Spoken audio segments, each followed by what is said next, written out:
Uma alegria ter esse salão aqui cheio no domingo de manhã para ouvir a mensagem do Mestre Jesus. A mensagem que Ele reservou para nós.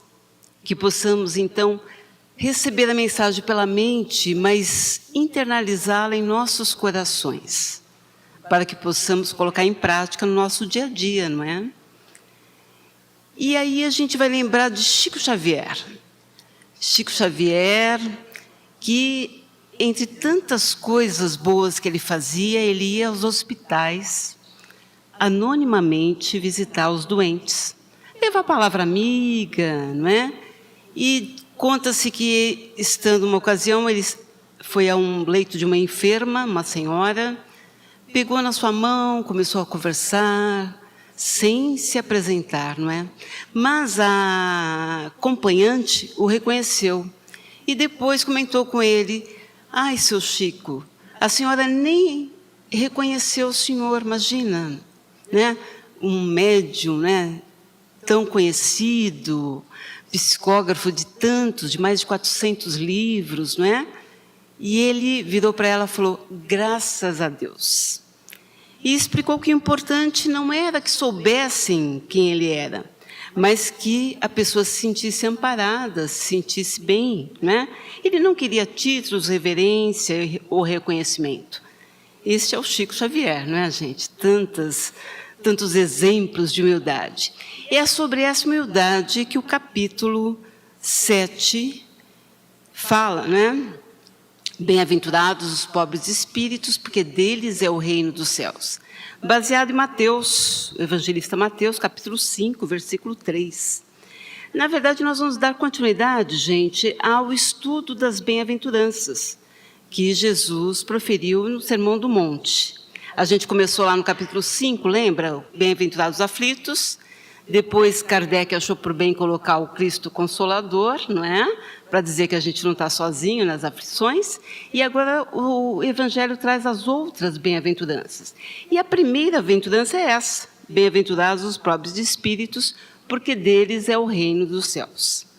O Evangelho diz que os incrédulos, não é, ironizam essa frase porque não a compreendem. E até hoje nós temos dificuldade. Se a gente lê a primeira vez, vai falar: mas como os pobres de espírito? Porque a gente usa isso meio que pejorativamente, né? A gente fala: pobre de espírito, né? Falando que a pessoa é ruim, tem algum problema, é pobre de espírito. Mas Jesus colocou o pobre de espírito não como um coitado, tolo, uma pessoa ruim, não. Na versão da Bíblia, e a versão original em hebraico, né, quando traduzida, fica mais ou menos assim: avante os humilhados de espírito, porque deles é o reino dos céus. Então, Jesus entendia que pobres espíritos eram, sim, os humildes, os combalidos, os abatidos, os tristes, não é? O reino dos céus é desses e não dos orgulhosos. Lembrando, né, gente, que reino dos céus não é uma área geográfica no além, não é? Reino dos céus é um estado de espírito. É quando a gente atinge aquele estado de plenitude, que nos traz a grande felicidade. Por isso que Jesus disse que os pobres de espíritos alcançam o reino dos céus. E não é à toa que Jesus começou o Sermão da Montanha por essa bem-aventurança. Por quê? A humildade, ela é uma importante virtude. Na verdade, ela é a base onde edificam as demais virtudes. Ela combate aqueles que são considerados as chagas da humanidade, que é o orgulho e a vaidade. Então, não dá para fazer caridade sem humildade. Porque a humildade, ela nos permite reconhecer o outro igual a nós. E é por isso que a gente ajuda, porque a gente vê que é uma pessoa que precisa tanto quanto nós, não é? Os homens orgulhosos fazem geralmente tão elevada opinião de si mesmos e da sua superioridade, que consideram as coisas divinas como indignas de sua atenção, porque estão preocupados somente com eles mesmos, não é? Não podem levar o pensamento a Deus. E essa tendência a se acreditarem superiores a tudo, muito frequentemente os elevam a negar o que é superior a eles, até mesmo Deus, né? Eles passam a negar a divindade, porque não acreditam que haja necessidade de ter um ser superior, porque eles são autossuficientes, se julgam autossuficientes. E se concordam em admitir Deus, contestam um dos seus maiores e belos atributos, que é a ação providencial. Eles não acham que Deus, que a gente depende de Deus para conseguir as coisas que precisamos, né? Que nós somos suficientemente bem para... eles acham que são suficientemente bem para governá-los, não há necessidade de ter alguma coisa maior. E veja, né, gente, a gente fala assim, os orgulhosos como se fosse o outro, não é? Mas se a gente colocar uma atenção na nossa semana, a semana que passou, será que nós aqui podemos dizer que nós não cometemos nenhum ato de orgulho? Que nós não tivemos nenhum pensamento de orgulho? Então, os orgulhosos, quem são? Somos todos nós, não é? E quando nós falamos que o reino dos céus é para os simples, a gente vai lembrar que Jesus ensina que ninguém será nele admitido sem a simplicidade de coração.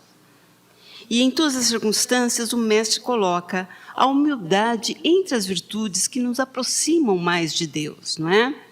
Então, os pobres espíritos são, olha lá, os ricos de amor, os que são modestos, que não se envaidecem pelo que sabem, né? Por ter aquela ideia, não é?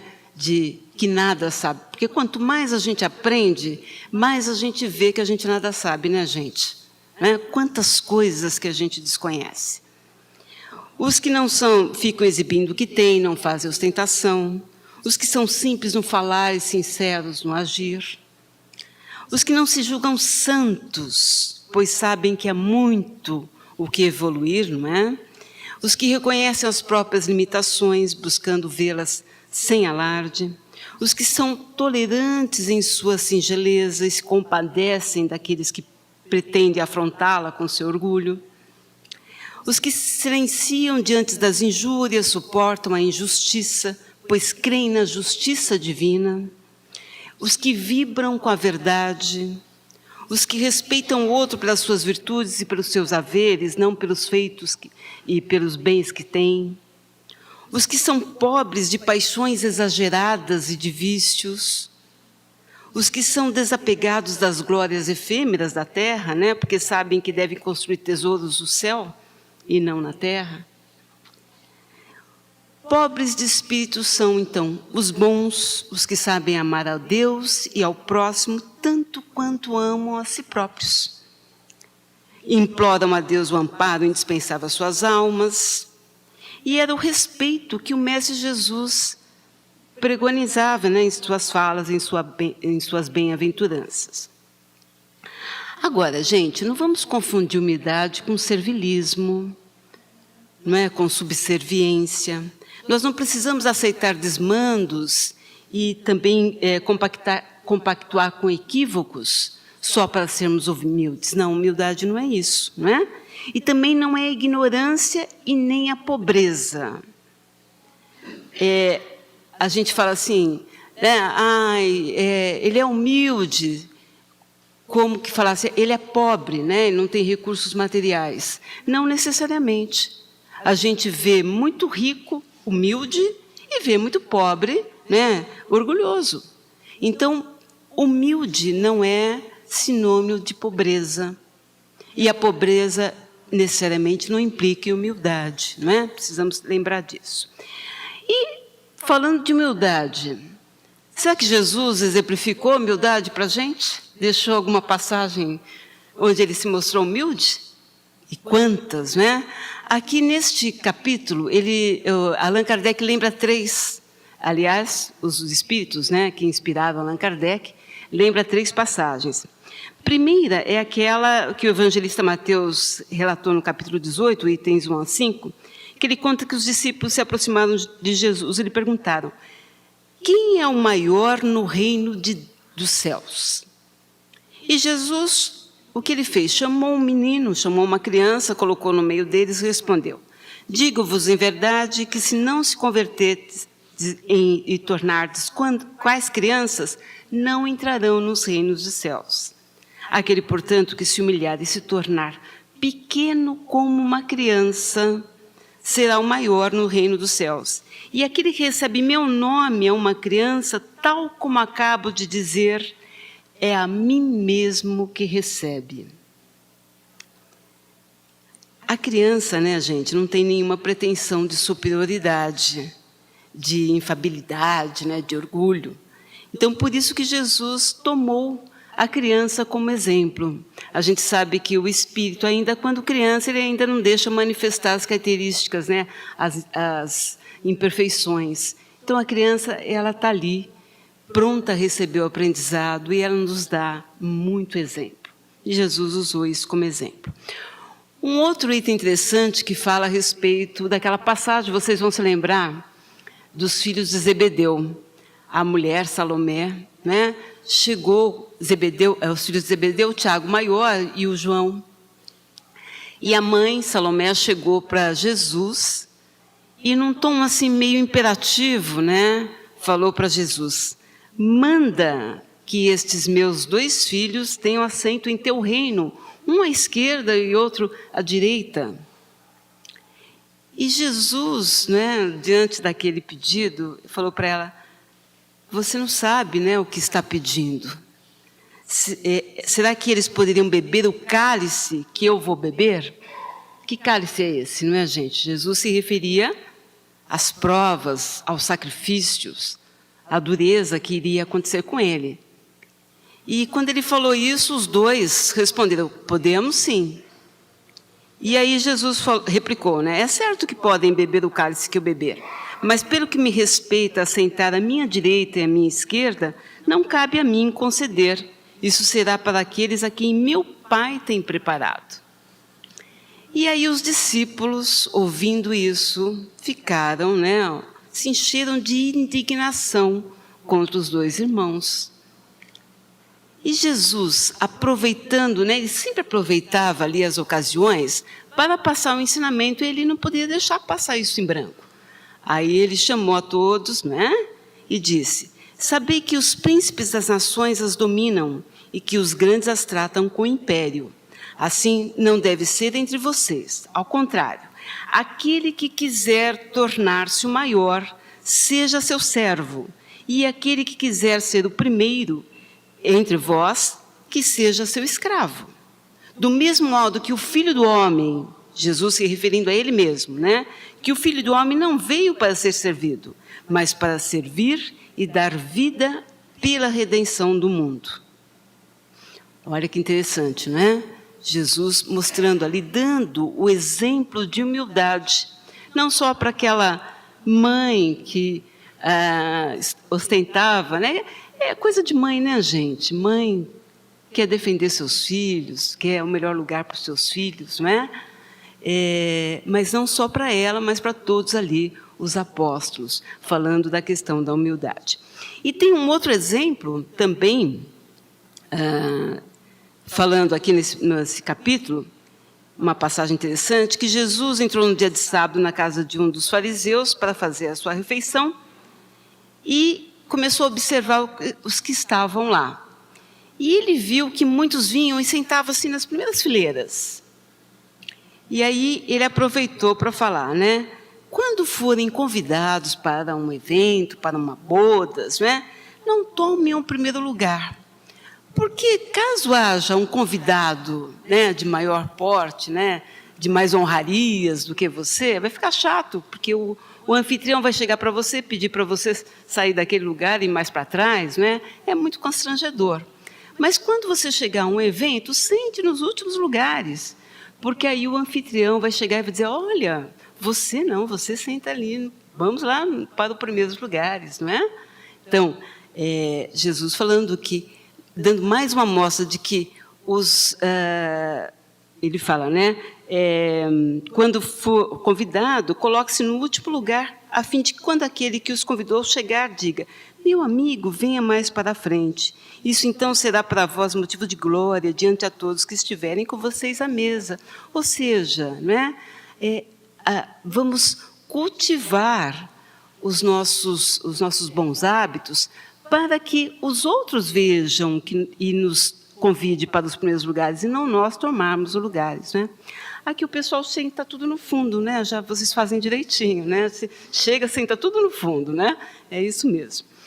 E o Espiritismo, gente, vem confirmar essa teoria também no mundo espiritual, com os espíritos, né? Ao mostrar que os grandes do mundo dos espíritos são os que foram pequenos na Terra, e que frequentemente são bem pequenos os que forem grandes e poderosos. E exemplos não faltam. O próprio Chico, né, Xavier, Francisco de Assis, Bezerra de Menezes, Eurípides Barçanufo, foram todos muito simples e humildes quando estavam em sua jornada terrena, e hoje são grandiosos no mundo dos espíritos, porque são espíritos elevados, né? A doutrina espírita, então, nos mostra racionalmente a necessidade de combate ao orgulho. Demonstra, através da reencarnação, de tudo o que plantarmos, nós colheremos. Ou seja, se nos elevarmos através do orgulho, vai nos colocar acima dos nossos irmãos na vida, mas seremos rebaixados no mundo espiritual, em outras reencarnações. O espírito de Emmanuel, que é um mentor de Chico Xavier, né, foi um mentor de Chico Xavier, nos trouxe uma mensagem muito bonita no livro Pensamento e Vida. Em determinado trecho ele diz: sem o reflexo da humildade, atributo de Deus no reino do eu, né, a criatura sente-se proprietária exclusiva dos bens que a cercam, despreocupada da sua condição real de espírito em trânsito nos carreiros evolutivos. Somos todos, não é? E apropriando-se da existência em sentido particularista, diz Emmanuel, converte a própria alma em cidadela de ilusão, dentro da qual se recusa ao contato com as realidades fundamentais da vida. O que são as realidades fundamentais da vida?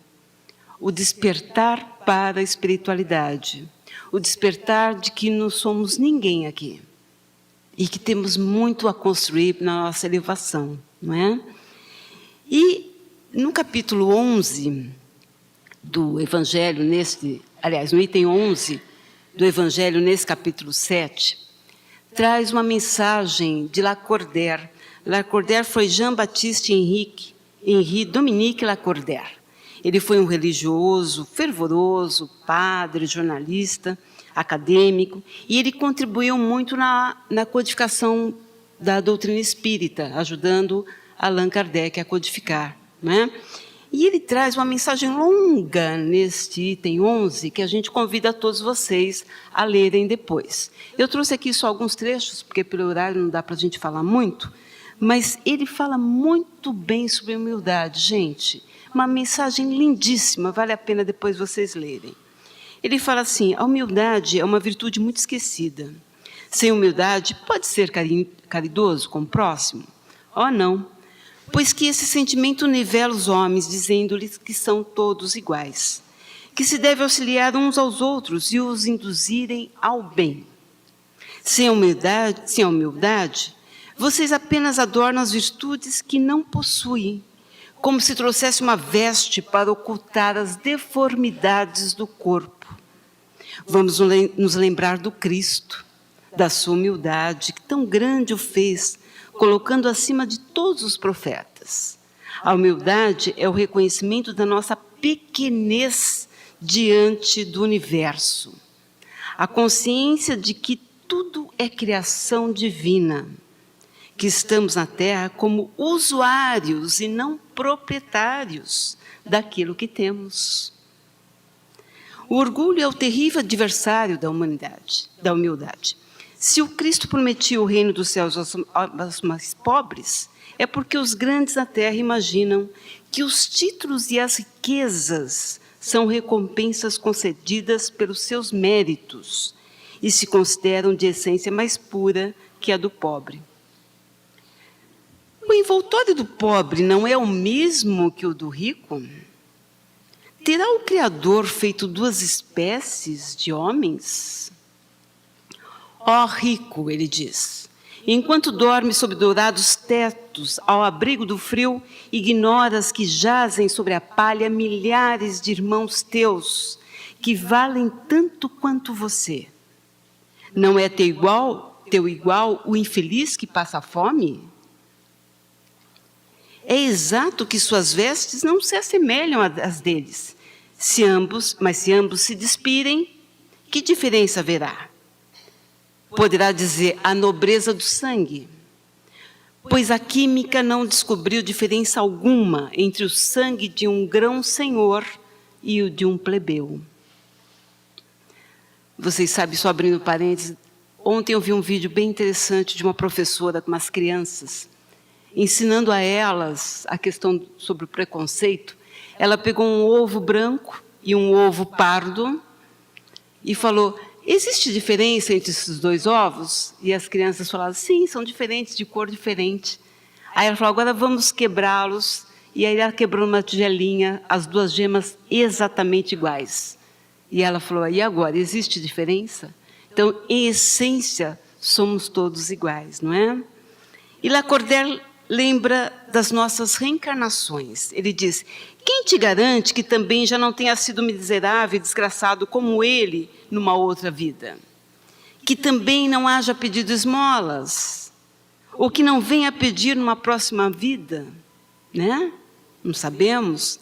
São eternas as riquezas? Não desaparecem quando se extingue o corpo, o envoltório perecível do teu espírito? Ah, lança sobre ti um pouco de humildade, põe os olhos, afinal, na realidade das coisas desse mundo, sobre o que dá lugar ao engrandecimento e ao rebaixamento do outro. Lembra-se de que a morte não te poupará, como a nenhum homem, que os teus títulos não te preservarão. A gente lembra que daqui a gente não vai levar nada, somente 3 coisas: as virtudes que cultivarmos, as imperfeições e o conhecimento que nós adquirirmos nesta vida. O restante, eu falo que fica tudo parado na alfândega do além, né, gente? E aí, nós vamos terminando aqui. Lacordaire diz, na balança divina, são todos iguais os homens, só as virtudes os distinguem aos olhos de Deus. São da mesma essência todos os espíritos. Então, gente, a mensagem de hoje sobre a humildade, ela começa com a nossa visão espírita de que todos somos iguais. É colocar-se diante de Deus, não é? Das leis divinas. Não é negar talentos, é usá-los sem vaidade. Não é silenciar-se, é falar sem arrogância. A humildade não é a virtude dos fracos, é a lucidez dos que já compreenderam a própria imperfeição. É a postura dos que valorizam mais a essência do que a forma. E o convite, gente, desta manhã, que Jesus nos faz, e que nos trouxe aqui, não por acaso, porque certamente tem algo a nos dizer, nos levar. Ele, que nasceu numa manjedoura e morreu no frio madeiro de uma cruz, que lavou os pés dos apóstolos, em exemplos grandes de humildade, nos convida a realmente refletir sobre o que ainda precisa ser melhorado em nós nesse quesito. A humildade é a principal virtude dos pobres de espíritos. E é por isso que são bem-aventurados os pobres de espírito, porque deles é o reino dos céus. Obrigada pela atenção, um excelente domingo, uma excelente semana a todos.